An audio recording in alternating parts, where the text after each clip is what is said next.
I was like so focused on having this ready that I completely didn't see the title at all. And I was sharing the previous Ospology session. So this is the right one. Welcome once again to Ospology session. Today's topic is about how academic OSPOs are amplifying research impact. And before starting with today's topic, let's start with some OSPO news. As I mentioned earlier, there is a follow-up where people can ask questions. Also, you will find these slides, the link to these slides in PDF and also via Google Slides. I have dropped you the link in the chat. Next month, it's KubeCon and CloudNetiCon, and also there will be OSPO Birds of a Feather and Happy Hour prepared. And this is open to everyone, but there's limited space, so we really recommend you to reserve your seat now. Also, this year we had 3 OSPOcon within Open Source Summit.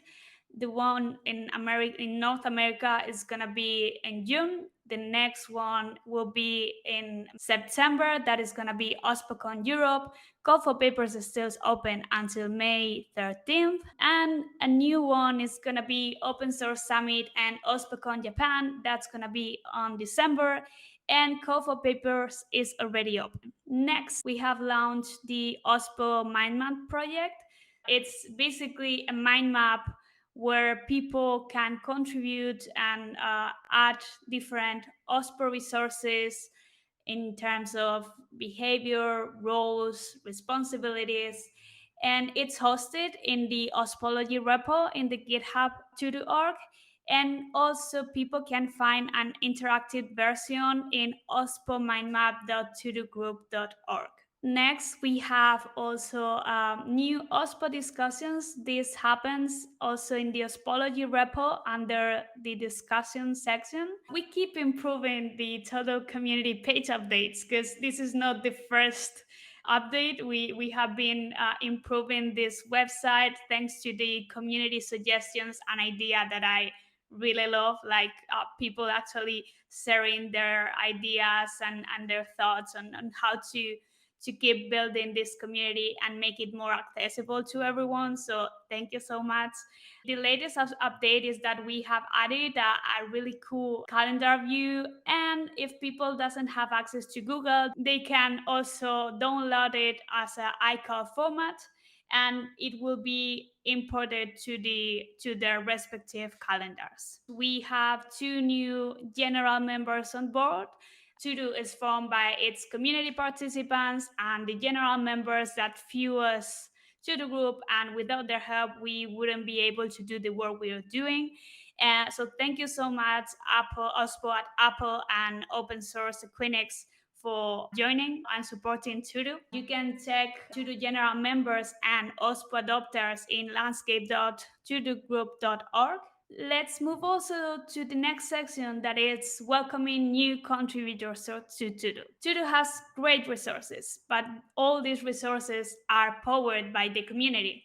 And we want to make a space where people can jump in and can join and keep adding, sharing knowledge and sharing new resources and growing the OSPO movement together. If you go to the group .org.community, you will find great onboarding guides to get started with To-Do resources and how to start contributing to the different projects. And in case you want to meet other contributors and contribute together to resources, we have the To-Do workdays. Those happens monthly, and this month we have opened an APAC workday meeting as well. And of course, you can also become Ospology contributors and contribute to these sessions. As Carlos and Stephanie, today's guests, you can also be one of the speakers. And last but not least, we also have OSPO Newsletter, where that's a monthly newsletter where we keep up to date about the most recent OSPO news. That's all for OSPO news section. Now it's time to move to the topic of the month. For today, we have Stephanie and Carlos from UC Santa Cruz from the CROSS initiative. So it's the open source program initiative from UC Santa Cruz, and they will be presenting how academic OSPOs are amplifying research impact. Thank you so much for making time, and thank you, Anna, for organizing this. And To Do Group is a wonderful organization. We really appreciate your work and allowing us to share our work with you. The title of the talk is a little different than what we announced. It's about towards an OSPO in academia. It's creating an OSPO at the University of California.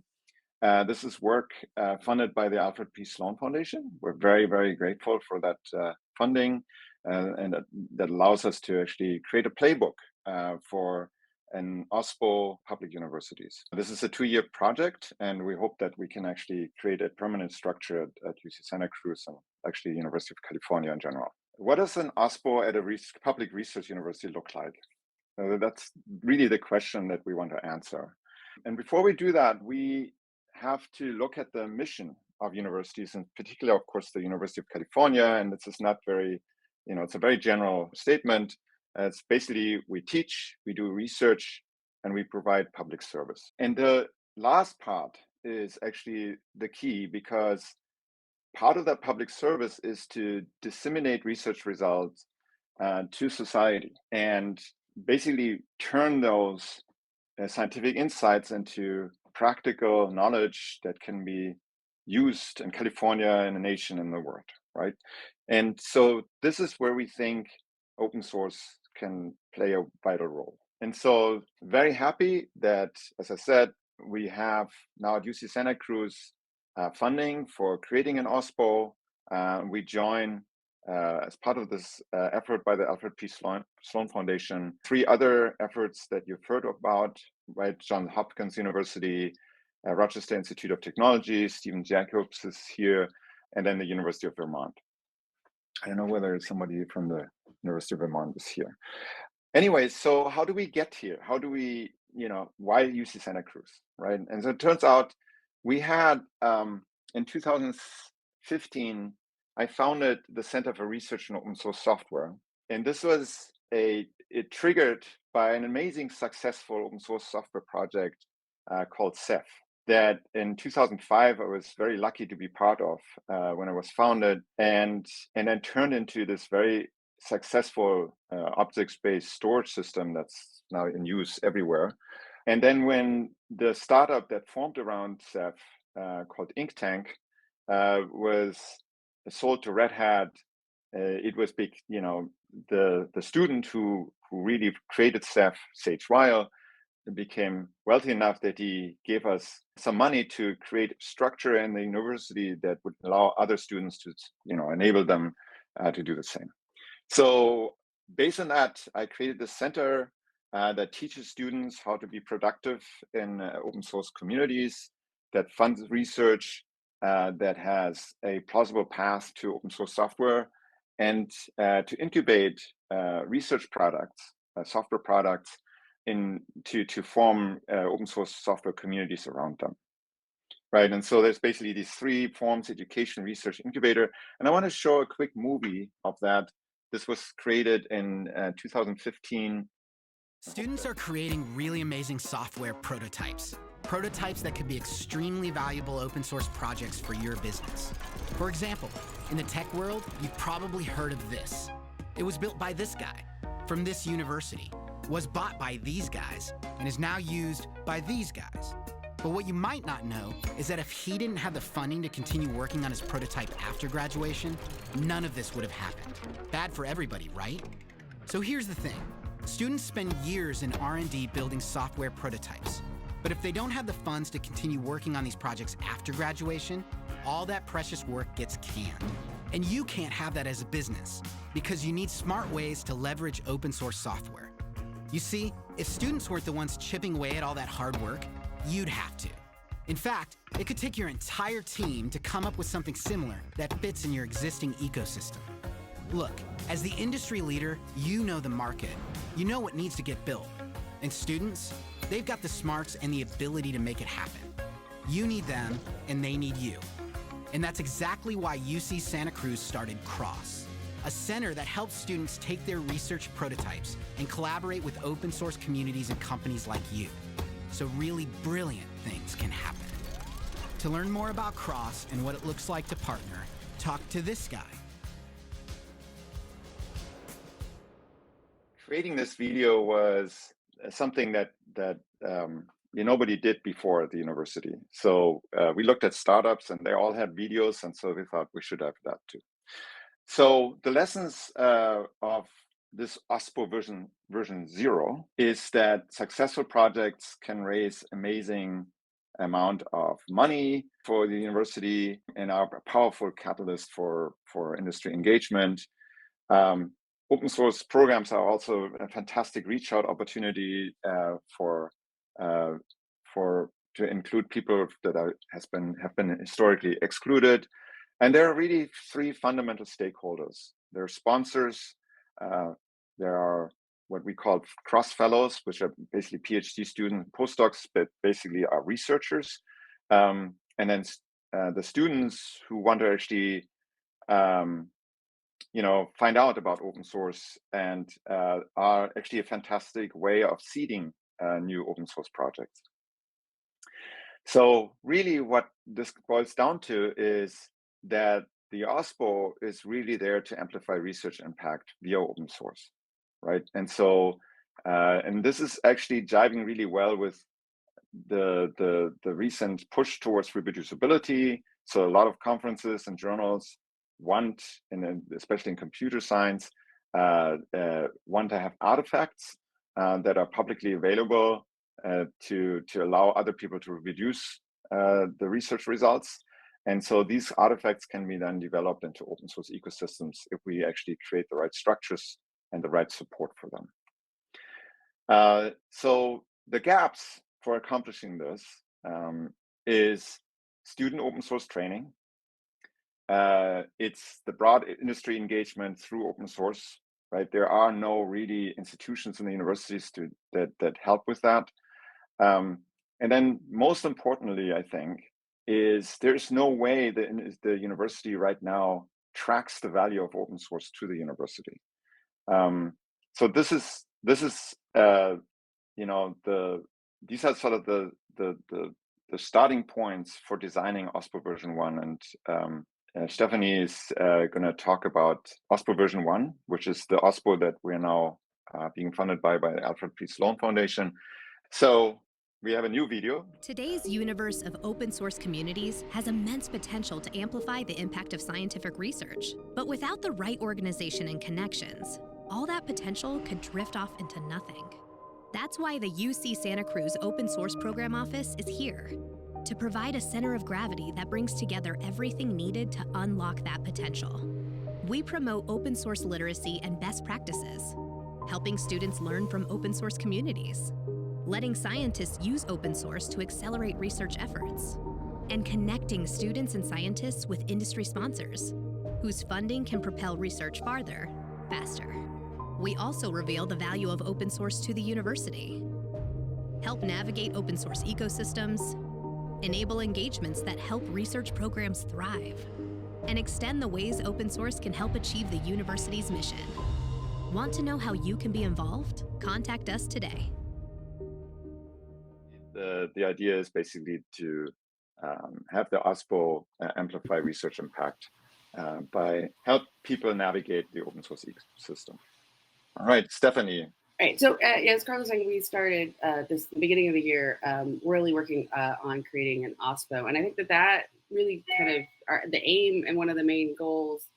And somebody was actually already asking me about our mission is to amplify academic research by leveraging open source, which is kind of one of the key areas. And we're doing it in a number of different ways through the OSPO, kind of coming from the work that we did through Cross. And but first thing that we're going to do as part of the Sloan, the work we're doing specifically with Sloan, is creating a playbook for an OSPO, particularly an OSPO that's at a large public university like the University of California. And these are the kind of the key distinctions that we're looking at, focusing on amplifying research impact. And we have a few programs that we're working on, sort of programmatic activities that we do specifically for that. And then we're kind of scaling up the projects that we were doing before to all UC campuses. And I'll talk a little bit about those programs in a couple slides. And really creating a sustainable system, getting broad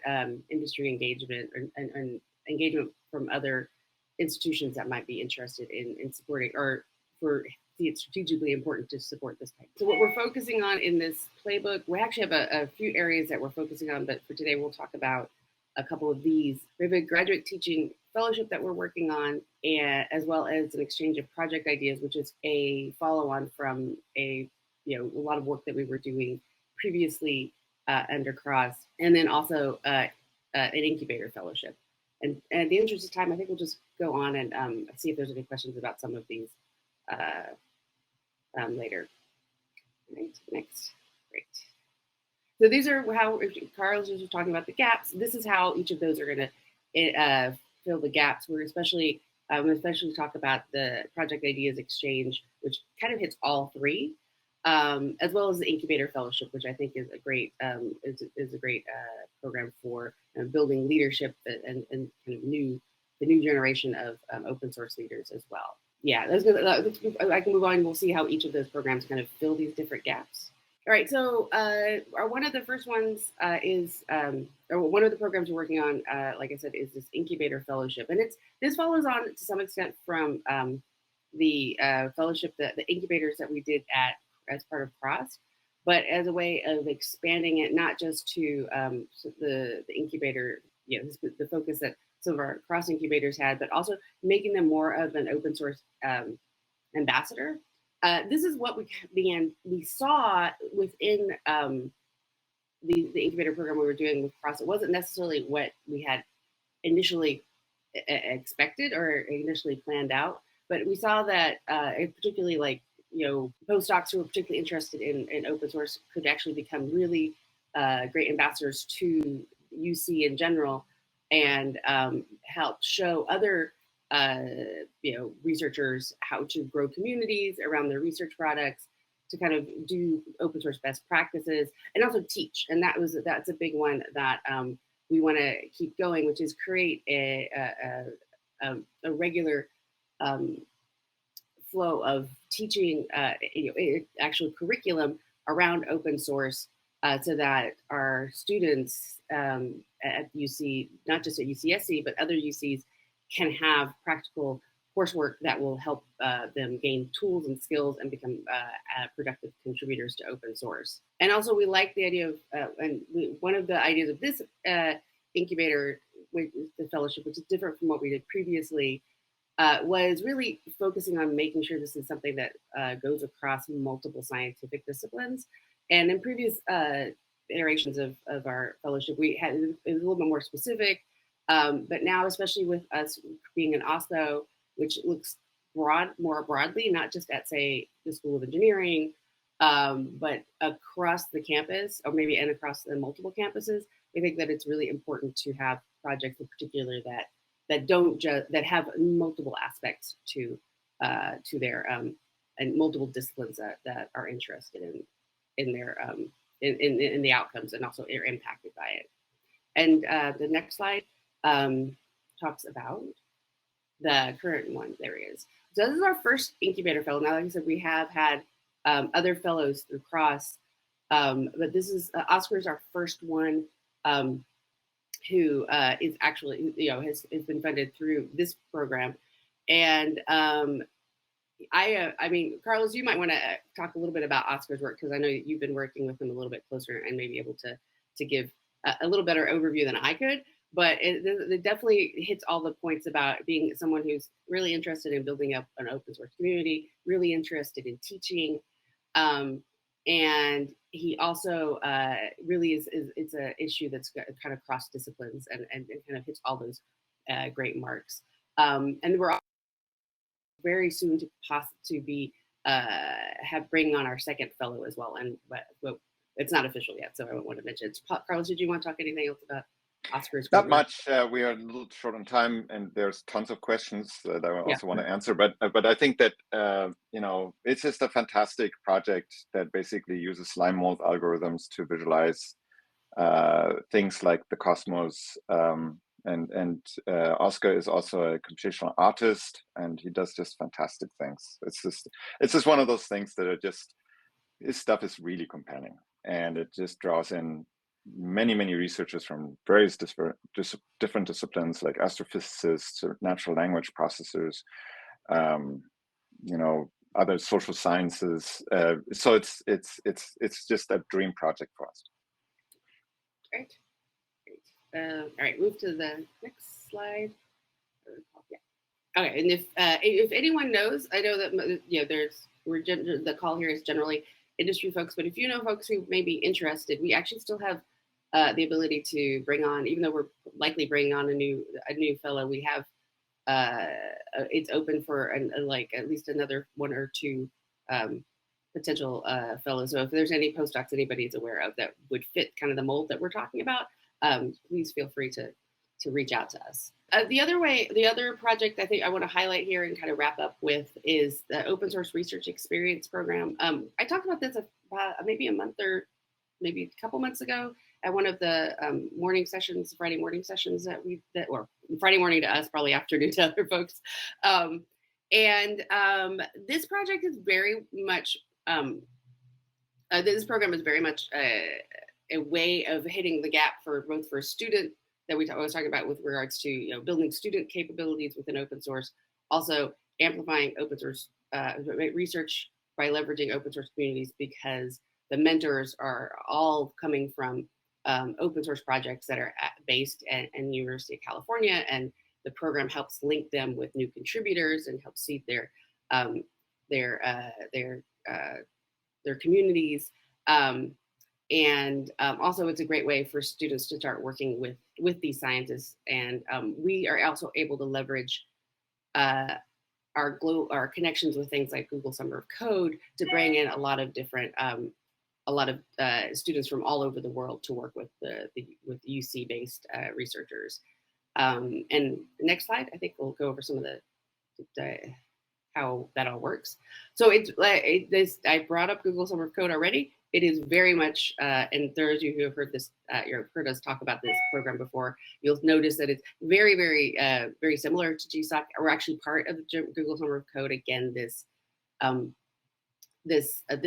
for this summer's program, which is great. So we structure it very similarly as well.